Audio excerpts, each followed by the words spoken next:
नमस्कार, स्वागत है आप सभी का हमारे इस खास प्रोग्राम में। मैं हूं आपके साथ सुनील चौहान। दर्शकों, ये देखा जाता है कि आज के समय में एक्सीडेंट बहुत होते हैं। बहुत से लोग सड़क पर नियम का पालन नहीं करते हैं, जिसकी वजह से एक्सीडेंट होते हैं। आज हम अपने प्रोग्राम में आपको ये बताएंगे कि आखिरकार एक्सीडेंट कितने प्रकार के होते हैं, कौन कौन से एक्सीडेंट होते हैं, कंपनसेशन मुआवजा कब मिलता है और मुआवजा किसको मिल सकता है, किसको मुआवजा मिलने का हक है। साथ ही साथ आपको आज हम ये बताएंगे कि अगर कोई कॉमर्शियल गाड़ी का यूज पर्सनल के बेसिस पे करता है, मतलब अगर कोई ट्रक है, ट्रैक्टर है, ट्रॉली है जिसमें काफी लोगों को बैठाल कर आप ले जाते हैं, कॉमर्शियल काम के लिए वो होती है, तो उस पर क्या कार्रवाई हो सकती है। और रोड रेज की जो घटनाएं होती हैं उसके बारे में भी जिक्र किया जाएगा। इन सारी बातों पर डिस्कशन करने के लिए हमारे साथ करकड़ूमा कोर्ट से senior advocate mister Piyush Jain ji हैं। स्वागत है सर। नमस्कार। पीयूष जैन जी आपको बताएंगे, समझाएंगे, लेकिन उससे पहले आप एक छोटी सी रिपोर्ट देखिए। आखिर एक्सीडेंट क्या होता है? एक्सीडेंट के बाद एफआईआर किस प्रकार से की जाती है? कंपनसेशन कैसे मिलता है और कंपनसेशन के लिए कौन लायबल है? कौन सी परिस्थितियों में कंपनसेशन नहीं मिलता है? रोड रेंज की दुर्घटना में क्या कानून है? घर में हुई दुर्घटना में कानून क्या कहता है? लाइसेंस बनवाने के लिए कौन हकदार होता है? हम लोग जिंदगी में एक्सीडेंट शब्द का इस्तेमाल कभी ना कभी होते हुए देखते होंगे और कई बार तो सुनकर दंग भी रह जाते हैं। लेकिन हम लोगों को पता नहीं कि एक्सीडेंट कितने प्रकार के होते हैं। अधिकतर लोगों को ये पता नहीं होता कि आखिरकार एक्सीडेंट कितने प्रकार के होते हैं। घर, सड़क, फैक्ट्री के एक्सीडेंट क्या होते हैं? कौन सी एरिया में एक्सीडेंट होने के चांस ज्यादा होते हैं? आखिर रोड रेंज की घटनाएं हमारे देश में ज्यादा क्यों देखी जाती हैं? एक्सीडेंट के बाद एफआईआर कहां होती है? किस परिस्थितियों में हमको कंपनसेशन मिलता है, कैसे मिलता है और कौन इसके लिए लायबल होता है? अगर आपको जाननी है इस विषय से संबंधित और भी अहम जानकारियां, तो आप जानने के लिए बने रहिए हमारे साथ। प्रोग्रामिंग डेस्क से सुनील चौहान, CCN न्यूज, दिल्ली। तो रिपोर्ट में आपने देखा और जानने की कोशिश की कि दुर्घटनाएं हमारे यहाँ बहुत होती हैं, एक्सीडेंट बहुत होते हैं, एफआईआर इस पर होती है, उसमें सुनवाई होती है कोर्ट में जाकर, फिर कभी न्याय मिलता है। तो आज हम जिक्र करेंगे कि एक्सीडेंट आखिर हैं क्या, कितने प्रकार के होते हैं। अगर घर में कोई एक्सीडेंट होता है तो क्या कार्रवाई होती है? अगर सड़क पर होता है तो क्या कार्रवाई होती है? आप कहां जा सकते हैं, कहां शिकायत कर सकते हैं और आपकी मदद कौन कर सकता है? दर्शकों, अगर आपको कोई भी इस विषय से संबंधित जानकारी लेनी है, अगर कुछ जानना चाहते हैं, तो आप स्क्रीन पर दिए नंबर पर कॉल कर सकते हैं और अपनी परेशानी को हमसे साझा कर सकते हैं। आप ईमेल भी कर सकते हैं। आने वाले सेगमेंट में आपकी उस परेशानी को हम जरूर उठाएंगे। सर, आज हमने एक ऐसा टॉपिक चुना जो कि आज के समय में बहुत ज्यादा देखा जाता है, एक्सीडेंट। ये शब्द हम सब लोगों ने सुना है और इस शब्द को जब भी कोई सुनता है तो चौकन्ना हो जाता है कि एक्सीडेंट हो गया। जो दर्शक आपको देख रहे हैं, आप उनको ये बताइए, आखिरकार एक्सीडेंट शब्द का मतलब क्या है? एक्सीडेंट को अगर हम सिंपल हिंदी के अंदर ट्रांसलेट करें तो दुर्घटना, ऐसी घटना जिसको हम पसंद नहीं करते उसको हम दुर्घटना कहते हैं। अब दुर्घटना कई तरह का है। एक्सीडेंट को हम ना जनरली जो सड़क पे गाड़ियों के अंदर जो होता है, दो गाड़ियों का एक्सीडेंट हो गया या गाड़ी ने किसी को मार दिया, यही कंसीडर करते हैं एक्सीडेंट का, जबकि जो दायरा है इससे कहीं ज़्यादा है। एक्सीडेंट सबसे ज़्यादा जो बड़ा दायरा तो सड़क का ही हम देखते हैं कि सड़क पे आए दिन होते रहते हैं। रोज़ कहते हैं स्पीडी व्हीकल जो है पैदल सवार को, टू व्हीलर्स वालों को टक्कर मारते रहते हैं, ये सब होता है। दूसरा एक है फैक्ट्री। फैक्ट्री में हमारे लेबर काम कर रही है, मशीनें चल रही हैं, मशीनों में किसी का हाथ आ गया, किसी का पैर आ गया, किसी का चोट लग गई, किसी को करंट लग गया, ये एक एक्सीडेंट है। इसको हम कह सकते हैं इंडस्ट्रियल एक्सीडेंट। तीसरा होता है रेजिडेंशियल एक्सीडेंट। हमारे घर में हम लोग रहते हैं, हमारे यहाँ नौकर भी काम करते हैं, मेड भी काम करती है। मान लीजिए हमारे यहाँ कोई झाड़ू लगाने वाली है, पोछा लगाने वाली है, उसको करंट लग गया तो वो भी एक एक्सीडेंट है। अब सबके लिए कंपनसेशन का प्रोविजन है कि कोई मतलब अलग अलग तरीके से लेगा, तो सबके लिए अलग अलग फॉर्म बने हुए हैं। कोई कोर्ट जाएगा, कोई ईएसआई जाएगा, कोई लेबर कोर्ट जाएगा, सब अलग अलग जगह से कॉम्पनसेशन की डिमांड करते हैं। बिल्कुल, आपने बताया कि कंपनसेशन अलग अलग तरीके से मिलते हैं, मुआवजा। और आपने बताया कि एक्सीडेंट 3 प्रकार के होते हैं, जिसमें आपने बताया कि हमारी फैक्ट्री में कोई काम करता है, घर पर काम करता है और सड़क दुर्घटना होती है। अगर सर कोई सड़क पर जा रहा है और दुर्भाग्यपूर्ण सड़क दुर्घटना में उसकी मौत हो जाती है या चोट लगती है, भयंकर चोट लगती है, आप देखते हैं कई बार कि एक्सीडेंट हो गया हाईवे पर या ट्रेन पलट गई तो सरकार की तरफ से मुआवजा दिया जाता है, या कहीं आग लग गई उसमें मुआवजा दिया जाता है। तो इन सब दुर्घटनाओं को आप किस प्रकार से देखते हैं?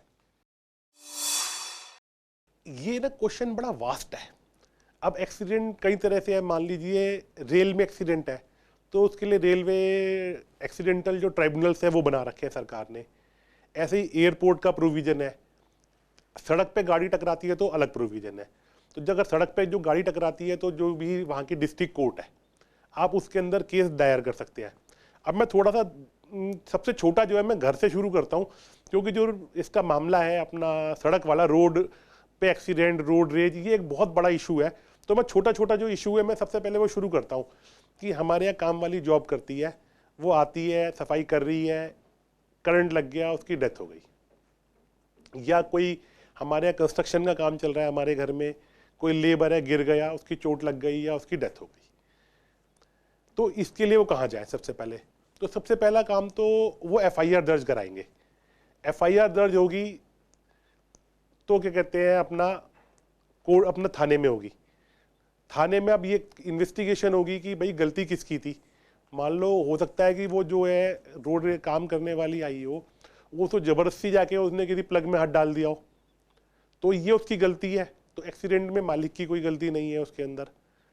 इसी तरीके से मान लीजिए क्या कहते हैं कंस्ट्रक्शन चल रही है, कोई वहाँ पे जो है लेबर जो है वो स्टंट ही दिखा रही है, तो उसमें मालिक की क्या गलती है? अगर तुम ज़बरदस्ती कूदोगे, जो वहाँ पे सुविधाएं हैं, तुम्हारी सुरक्षा की सुविधा पुख्ता है या नहीं, ये काम है पुलिस का। तो ये क्रिमिनल साइड हो गया। इसके अंदर ऑफेंस जो है उसके अंदर आमतौर से 6 महीने से लेके 2 साल तक की कैद और फाइन का प्रोविजन है। लेकिन इसके अंदर प्रूव करना पड़ेगा कि भाई इसमें गलती मालिक की थी। पुलिस तो अपना काम एफआईआर दर्ज करती है, चार्जशीट फाइल करती है और कोर्ट में भेज देती है। फिर जो कोर्ट में एविडेंस होते हैं उसके अंदर ये सब चीज़ें साबित करनी होती है। कॉम्पनसेशन में क्योंकि अभी कोई हमारे यहाँ इन लोगों के लिए कोई वो बनाया नहीं हुआ, एक तो संगठित वो नहीं है, क्योंकि अभी तक जो हाउस होल्ड वर्क है उसको हमारे यहाँ इस तरीके से कहीं वो लिया नहीं गया। तो फिर भी आप चाहें तो जो लेबर ट्राइब्यूनल बने हुए हैं हर डिस्ट्रिक्ट के अंदर, आप अपने डिस्ट्रिक्ट के लेबर ट्राइब्यूनल के अंदर इसके लिए कॉम्पनसेशन के लिए केस डाल सकते हैं। तो वहाँ पे जो है किसी आपको वकील की जरूरत नहीं है, आप नॉर्मल तरीके से जाके अपना केस अपना फाइल कर सकते हैं डॉक्यूमेंट्स के साथ। अब नंबर दूसरा आया इंडस्ट्रियल एक्सीडेंट, जिसके अंदर आपकी फैक्ट्री चल रही है, किसी लेबर का हाथ आ गया, किसी को करंट लग गया, XYZ, किसी भी तरीके से उसको चोट लग गई, तो उसके लिए भी प्रोविजन है। अगर आपकी फैक्ट्री में 5 लोगों से ज़्यादा काम करते हैं तो आपको उनका ESIC कराना जरूरी है। तो उसके लिए सरकार ने एक अलग बाकायदा डिपार्टमेंट बना रखा है इंश्योरेंस का। उसके अंदर अगर आपको कोई चोट लगती है, डिसेबिलिटी होती है, तो उसके लिए आपको पेंशन का भी प्रोविजन है रेगुलर, तो आपको वहाँ से पेंशन आती रहेगी। तो उसके लिए जिन लोगों ने ESIC करा रखा है उन्हें तो कोई इशू है नहीं, कि जो उनका जो सिविल लाइबिलिटी है वो इंश्योरेंस कंपनी पर ट्रांसफ़र हो गई, जिसका वो प्रीमियम दे रहे हैं। और लेकिन क्रिमिनल लाइबिलिटी उनकी फिर भी है। तो वही जैसे मैंने बताया कि सेक्शन 279 और 338 में यूजली पुलिस FIR दर्ज करती है। हालांकि ये इंडस्ट्रियल हुआ है, लेकिन उसमें फिर भी जो डेफिनेशन में लिखा हुआ है कि तेज गति से गाड़ी चलाना और उसकी वजह से रैशली, नेग्लिजेंटली आप गाड़ी चला रहे हैं और अपने एक्सीडेंट कर दिया, लेकिन FIR इन्हीं सेक्शंस में दर्ज होती है। FIR के अंदर इंडस्ट्रियल एक्सीडेंट के लिए अलग से कोई क्रिमिनल प्रोविजन नहीं है। तो उसके अंदर फिर पुलिस के अंदर वही वाली बात है कि कोर्ट में चार्जशीट फाइल होती है, एविडेंस आते हैं, और ज़्यादातर केसों में अगर अपने ESIC अपनी लेबर की करा रखी होती है तो वो उसके अंदर सेटल हो जाता है मैटर। कुछ कॉम्पनसेशन मालिक दे देता है तो मैटर यूजली सेटल हो जाते हैं। अब जो सबसे वास्ट इशू है रोड का, रोड पे अगर आपकी गाड़ी का एक्सीडेंट हो गया तो आपको कॉम्पनसेशन मिलेगा, नहीं मिलेगा, मिलेगा तो कैसे मिलेगा? ये एक सबसे बड़ा इशू है। पहली बात हम ये जान लें कि एक्सीडेंट होने के बाद किन किन केसों में कॉम्पनसेशन नहीं मिलता। सिविल लाइबिलिटी की बात कर रहा हूँ, क्योंकि जो सिविल लाइबिलिटी है, अगर आपने अपनी गाड़ी का इंश्योरेंस नहीं करा रखा तो आपको कॉम्पनसेशन नहीं मिलेगा। मतलब सामने वाले को, जो आपकी गाड़ी है उसके लिए कौन लाइबल होगा? उस टाइम उस केस में आप लाइबल होगे जो गाड़ी का मालिक है।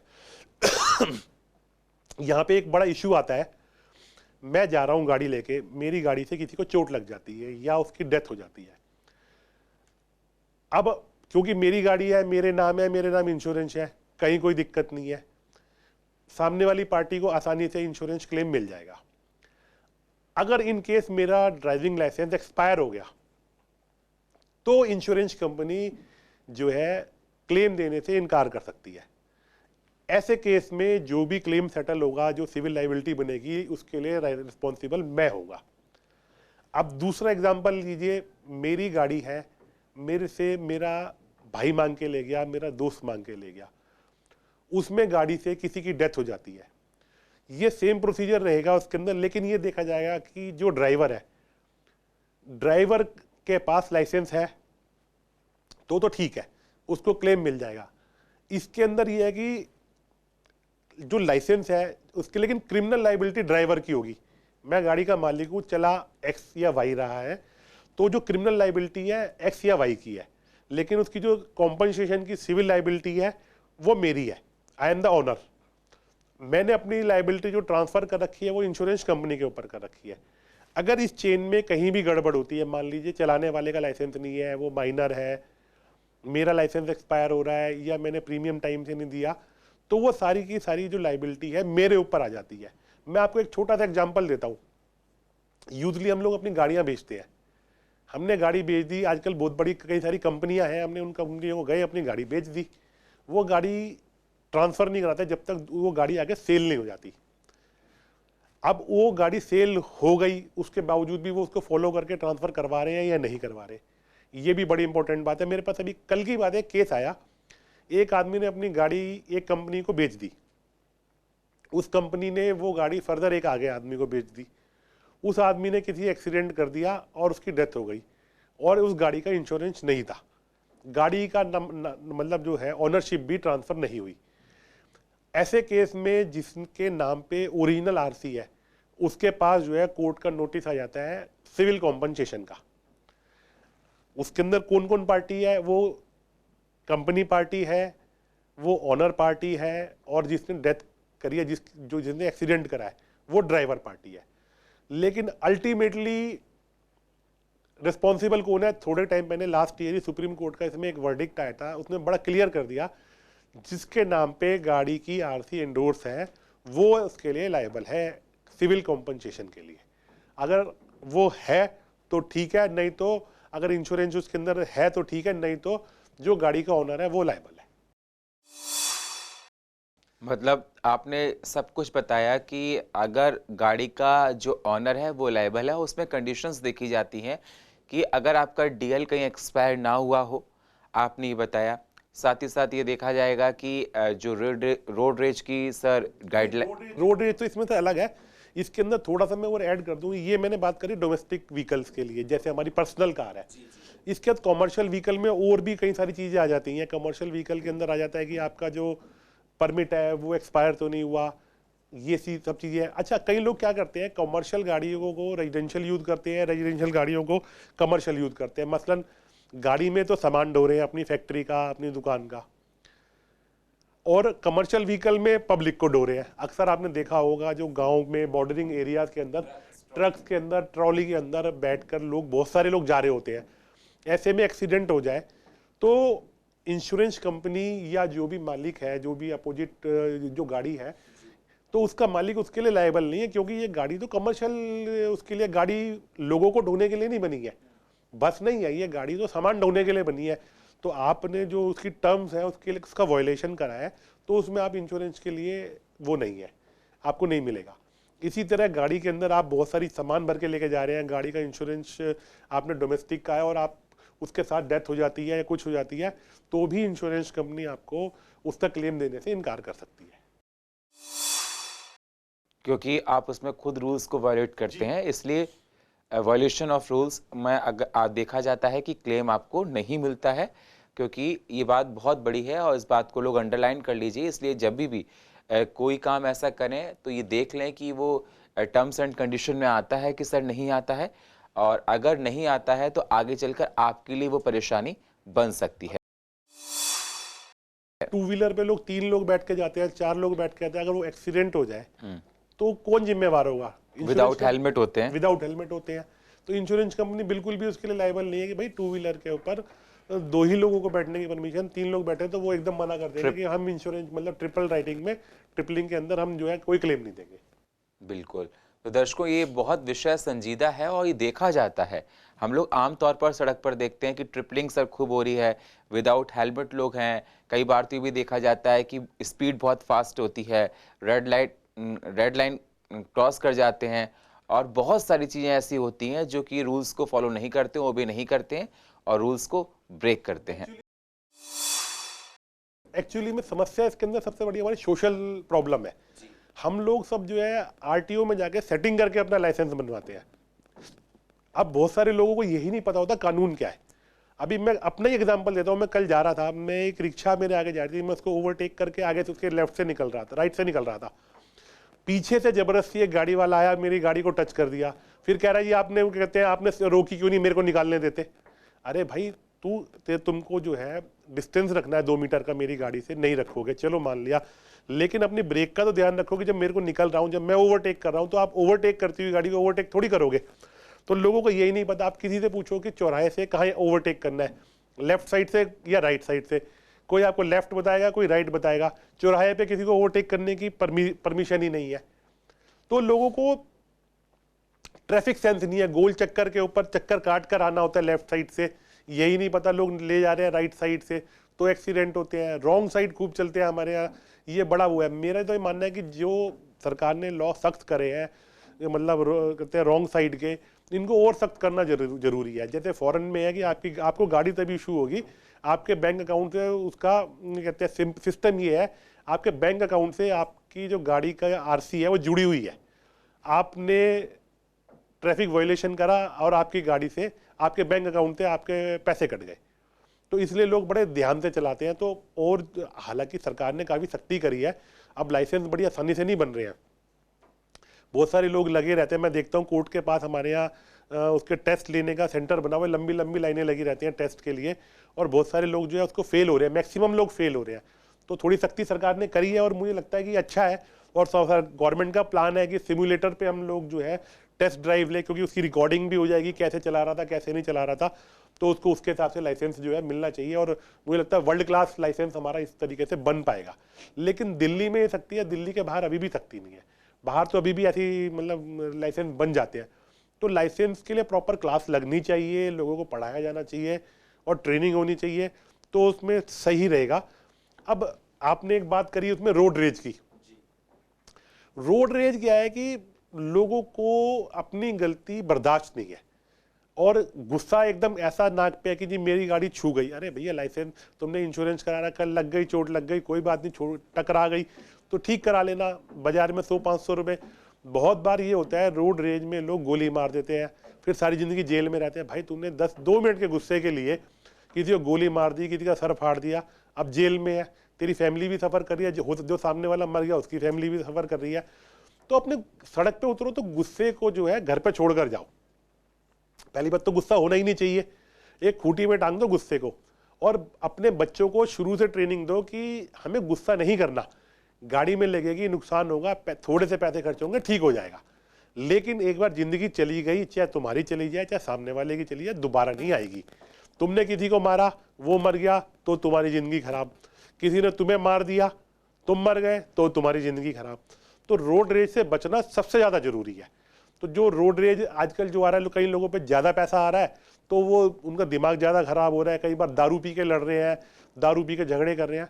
तो मेरा ये मानना है कि रोड रेज के लिए सरकार भी काफ़ी सख्त हो गई है, और जो रोड रेज के अंदर जो मुकदमे दर्ज होते हैं आईपीसी के, लड़ाई झगड़े मारपीट की सारी धाराएं, उसके अंदर 307 से लेकर 302 तक मतलब सारी इन्वोक हो सकती है। जैसा इंसिडेंट है, जितनी चोट लगी है सामने वाले को, उसके हिसाब से आईपीसी पीनल कोड की जो सेक्शंस है वो अट्रैक्ट होंगे उसके अंदर। बिल्कुल सर, आपने बहुत अच्छी बात की। अगर पेशेंस रखा जाए तो ये सब इंसिडेंट्स ना हो, और रूल को देखा जाता है कि अगर जो वायलेशन ऑफ रूल वो हम सब के लिए बहुत ही खतरनाक है। सर, अधिकतर देखा जाता है कि जगह जगह मार्क भी होता है कि एक्सीडेंट के लिए प्रॉन एरिया है, और यहाँ पर एक्सीडेंट होने का खतरा ज़्यादा रहता है। उसके बाद भी देखा जाता है कि वहाँ लोग रूल्स को फॉलो नहीं करते। बहुत से लोग ओबे करते हैं, लेकिन बहुत से लोग फॉलो नहीं करते हैं। एक्सीडेंट प्रोन एरिया कौन सी होती हैं? आप लोगों ने अक्सर देखा होगा बोर्ड लगे हुए हैं, जब हम चलते हैं तो राइट साइड पे बोर्ड लगा हुआ है, ये एक्सीडेंट प्रोन एरिया, गाड़ी धीरे चलाए। उसके अंदर सरकार जो है सिटी के अंदर तो वो करती है कि स्कूल, हॉस्पिटल या कोई पॉपुलेशन वाला एरिया हो, वहाँ ये बोर्ड लगाते हैं कि आप लोग गाड़ी धीरे चलाएं। एक्सीडेंट होते कहाँ हैं ज़्यादा? एक्सीडेंट वहाँ होते हैं जहाँ पे जगह ज़्यादा है, रोड खुली है, चौड़ी सड़क है। चौड़ी सड़क होती है, खुला रास्ता होता है, तो ड्राइवर गाड़ी तेज़ चलाता है। आप अगर सर्वे देखें, आप जो डाटा देखें दिल्ली पुलिस जो जारी करती है हर साल, तो सबसे कम एक्सीडेंट दिल्ली में चांदनी चौक में होते हैं, और सबसे ज़्यादा एक्सीडेंट साउथ दिल्ली में होते हैं। क्यों? कि वहाँ सड़कें चौड़ी हैं या सड़कें कंजस्टेड है। कंजस्टेड रोड होगी तो आदमी अपने आप ही गाड़ी देखकर धीरे से चलाएगा, और जहाँ रोड खुली होगी तो वहाँ तेज़ चलाएगा। तो कई बार जब तेज़ चला रहा है तो उसका बैलेंस नहीं है, अपनी गाड़ी पे अचानक कोई आ गया या उसने ब्रेक मारी, नहीं मार बचा पाया, तो एक्सीडेंट हो गया। तो इसलिए अब बाहर जब हम निकलते हैं, अगर हम हाईवे पे होते हैं तो कहीं शार्प कट हो, कहीं पे गाड़ी पूरी घूम रही हो, तो इस तरह के बोर्ड लगे होते हैं कि एक्सीडेंट प्रोन एरिया है, आप उसको गाड़ी को थोड़ा धीरे चलाएं। तो गाड़ी पे सबसे बड़ी चीज़ है कंट्रोल। जब तक आपका अपनी गाड़ी पे कंट्रोल नहीं है तब तक सब बेकार है। अगर गाड़ी पे आपका कंट्रोल है और जो परमिसिबल लिमिट है उसके अंदर अगर आप गाड़ी चलाएं तो कोई दिक्कत नहीं है। जब हम परमिसिबल लिमिट में भी हमें तब जाना चाहिए जब हमारी गाड़ी पे कंट्रोल हो। मान लीजिए कहीं हाईवे पे जो स्पीड है वो 120 भी है हमारे देश के अंदर, लेकिन हमारे पास मारुति 800 है। अगर हम 800 को 120 की स्पीड पर चलाएंगे और अचानक हमें ब्रेक मारनी पड़ गई तो हमारी गाड़ी रुकने वाली नहीं है, वो घुसेगी। और हमारे पास बड़ी एसयूवी टाइप कोई गाड़ी है, अगर हम 120 की स्पीड पे जा रहे हैं, अगर हम ब्रेक मारेंगे तो ब्रेक लगेगी। तो ये चीज़ लोगों की समझ में अभी जब आएगी नहीं, क्योंकि इसका कोई प्रचार अभी हमारे यहाँ सरकार की तरफ से भी नहीं है। कोई जो कंपनीज है, जो व्हीकल कंपनीज है, उन्होंने भी नहीं कर रखा। तो इसके मामले में भी जागरूकता की काफ़ी ज़रूरत है हमारे देश के अंदर। बिल्कुल सर, ये सारी बातें आपने बता दी। दर्शकों, अगर आपको इस विषय से संबंधित कुछ जानकारी लेनी है तो आप स्क्रीन पर दिए हुए नंबर पर कॉल कर सकते हैं, और आप ईमेल भी कर सकते हैं। आने वाले सेगमेंट में आपकी इस परेशानी को हम ज़रूर उठाएंगे। सर, एक्सीडेंट के बाद एफआईआर किस प्रकार से होती है? एफआईआर होने के बाद आगे का प्रोसेस क्या होता है? कोर्ट में कब सुनवाई होती है?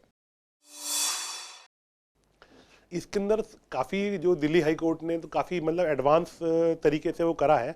कंप्लेंट तो सीधा हम 100 नंबर पे कंप्लेंट कर देंगे तो हमारी एफआईआर दर्ज हो जाती है। जो भी आईओ अपॉइंट होगा वह हमारी एफआईआर दर्ज करेगा। उसके बाद अब सरकार ने प्रोविजन करा है हाई कोर्ट के डायरेक्शन पे कि जो आईओ होगा वो एक रिपोर्ट बना के कोर्ट में सबमिट करेगा। उस रिपोर्ट के अंदर सब चीज़ें होंगी, आपकी हर डिटेल होगी, आपकी इनकम से लेके फैमिली डिटेल से लेके, और उसका इम्पैक्ट क्या है, आपका मेडिकल हिस्ट्री वगैरह जो है, आपके जितने भी बिल लगे हैं। तो वो जो रिपोर्ट होगी, वो जो रिपोर्ट होती है उसके हिसाब से जो कॉम्पनसेशन एमएससीटी कोड बना रखी है वो आपका कॉम्पनसेशन डिसाइड करती है। तो उसके अंदर अगर आप जाते हैं तो मतलब उसके अंदर आपको उसका बेनिफिट, मतलब आईओ की जिम्मेवारी कर दी, उसके लिए आपको किसी की जरूरत नहीं है। आईओ को डायरेक्शन है कि वो फाइल करेगा ही करेगा। अगर आप काउंसिल भी नहीं करते हैं तो सीधा आईओ फाइल करेगा, और उसके हिसाब से फिर कोर्ट नोटिस करती है जो भी इंश्योरेंस कंपनी है और जो भी व्हीकल का ओनर है। बिल्कुल, ये कोर्ट करता है कि मतलब जो व्हीकल का ऑनर है या इंश्योरेंस कंपनी, उनके बेसिस पर फिर आगे प्रोसेस होता है।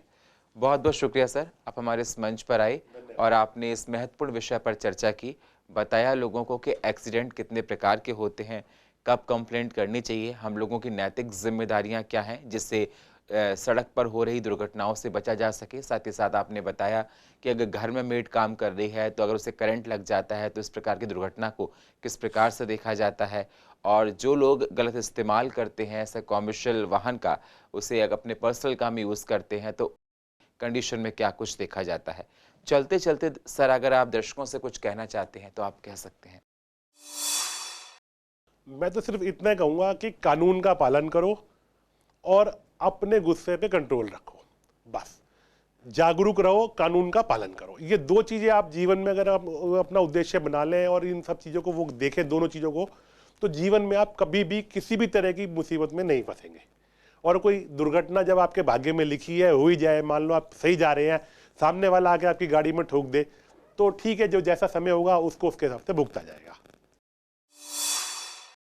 तो देखा आपने, सर ने बताया और समझाया एडवोकेट पीयूष जैन जी ने कि आप लोगों को जागरूक होना है और संयम बरतें। और मतलब कितनी भी अगर देखा जाता है कि बहुत से लोग सड़क खाली देखते हैं तो स्पीड बहुत फास्ट कर देते हैं। आप संतुलित होकर अपनी गाड़ी को चलाइए, नियमों का पालन कीजिए, जिससे इस प्रकार की दुर्घटनाओं पर अंकुश लगे और जो रोड रेज की घटनाएं होती हैं उन पर थोड़ा सा विराम लग सके। और जो हम लोगों के बीच में बहुत बारी देखा जाता है कि सड़क पर चल रहे हैं, थोड़ा सा डिस्प्यूट हो गया तो आपस में लड़ने लगते हैं, सर ने कहा इन सारी बातों से भी हम लोगों को बहुत बचना है। अगर इस विषय से संबंधित कोई परेशानी है तो आप स्क्रीन पर दिए हुए नंबर पर कॉल कर सकते हैं और ईमेल भी कर सकते हैं। आने वाले सेगमेंट में आपकी इस परेशानी को हम ज़रूर उठाएंगे। और फिलहाल हमारे इस खास प्रोग्राम में इतना ही। बाकी खबरों के लिए आप बने रहिए CCN के साथ। तब तक के लिए नमस्कार।